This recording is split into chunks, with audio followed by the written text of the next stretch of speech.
नमस्कार मित्रों, आप देख रहे हैं आयुर्वेद विश्व गुरु। आज हम आपको लेकर चलते हैं भारत के उस पर्वत समान व्यक्तित्व की ओर जिसने न सिर्फ एक विशाल साम्राज्य खड़ा किया बल्कि इस भूमि की संस्कृति, सभ्यता और आत्मसम्मान को एक नए शिखर पर पहुंचाया। वह नाम है चंद्रगुप्त मौर्य।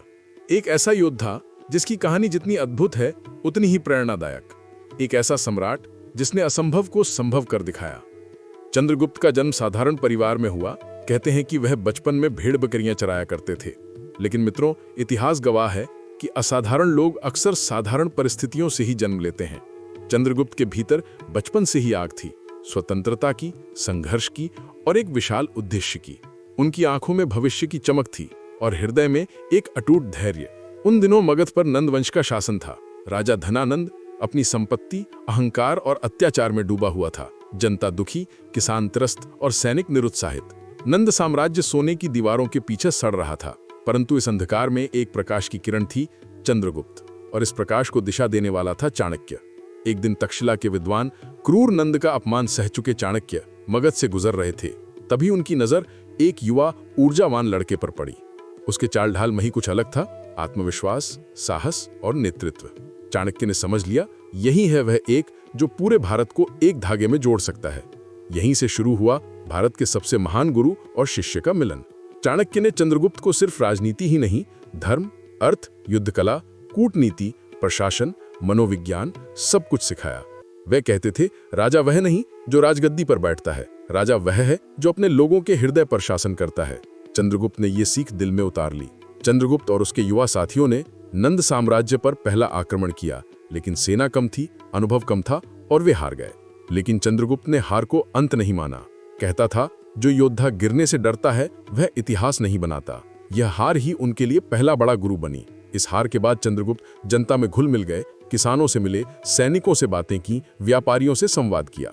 हर घर में यह खबर फैलने लगी कि एक युवा है जो नंदों के अत्याचार को मिटाने उठा है। जनता का विश्वास ही चंद्रगुप्त की असली सेना बना। उधर उत्तर पश्चिम दिशा में सिकंदर का तूफान भारत की सीमाओं को चीर चुका था। भारतीय जनजातियां खंड खंड थीं और यही कमजोरी विदेशी आक्रमणकारियों का सबसे बड़ा हथियार। चंद्रगुप्त ने यह देखा और एक ही बात समझी कि अगर भारत एक नहीं होगा तो भारत सुरक्षित नहीं होगा। सिकंदर के जाने के बाद उसके ग्रीक सेनापति भारत पर शासन कर रहे थे। चंद्रगुप्त ने उन्हें चुनौती दी। एक एक कर कलिंग, तक्षशिला, पंजाब और पश्चिमोत्तर के क्षेत्र मौर्य ध्वज तले आते गए। यही था भारत का पहला वास्तविक राष्ट्रीय एकीकरण। अब समय था नंद साम्राज्य को गिराने का।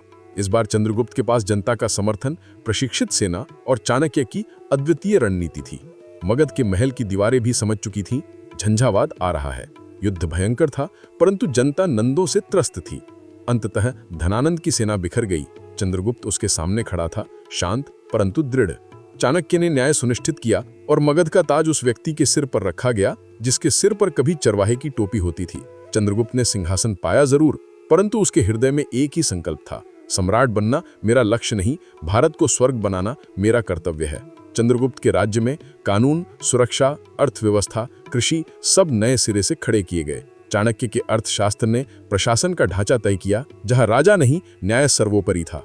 भारत में पहली बार विशाल सड़कों का जाल बिछा, व्यापार मार्ग सुरक्षित हुए, सैनिकों को वेतन, किसानों को सहायता, व्यापारियों को सुरक्षा, यह सब चंद्रगुप्त का ही विचार था। मौर्य साम्राज्य समृद्धि का पर्याय बन गया। सिकंदर के सेनापति सेल्यूकस ने भारत को पुनः जीतने का प्रयास किया, लेकिन चंद्रगुप्त के सामने वह ठहर ना सका।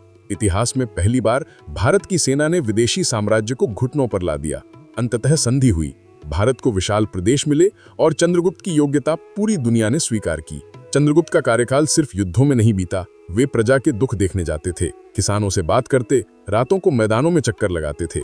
उनके शासन में कोई भूखा नहीं सोता था। ये सिर्फ शासन नहीं, सेवा थी। जीवन के अंतिम दिनों में चंद्रगुप्त ने जैन धर्म अपनाया। उन्होंने सत्ता, वैभव और सिंहासन छोड़ दिया। श्री भद्र बाहुस्वामी के साथ दक्षिण भारत की ओर चले गए और कर्नाटक के श्रवण बेलगोला में संलेखना धारण की। यह त्याग का सर्वोच्च रूप था। चंद्रगुप्त की मृत्यु अंत नहीं थी। उनकी विरासत अशोक जैसे महान शासक के रूप में आगे बढ़ी। उनका साम्राज्य विश्व के सबसे बड़े साम्राज्यों में गिना गया। आज भी इतिहास कहता है कि अगर भारत कभी सबसे महान था तो उसकी जड़ें चंद्रगुप्त और चाणक्य में थीं।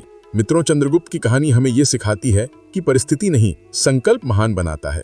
एक चरवाहा जब अपने भीतर की आग पहचान ले तो वह सम्राट बन जाता है। चंद्रगुप्त मौर्य हमें याद दिलाते हैं कि स्वप्न देखने की हिम्मत रखो और उन्हें पूरा करने की शक्ति जुटाओ। आप देख रहे थे आयुर्वेद विश्वगुरु। अगर आपको ये ऐतिहासिक यात्रा प्रेरणादायक लगी हो तो वीडियो को लाइक, शेयर और सब्सक्राइब जरूर करें। हाइप करना ना भूलें। मिलते हैं अगले वीडियो में भारत के किसी और महान अध्याय के साथ। नमस्कार।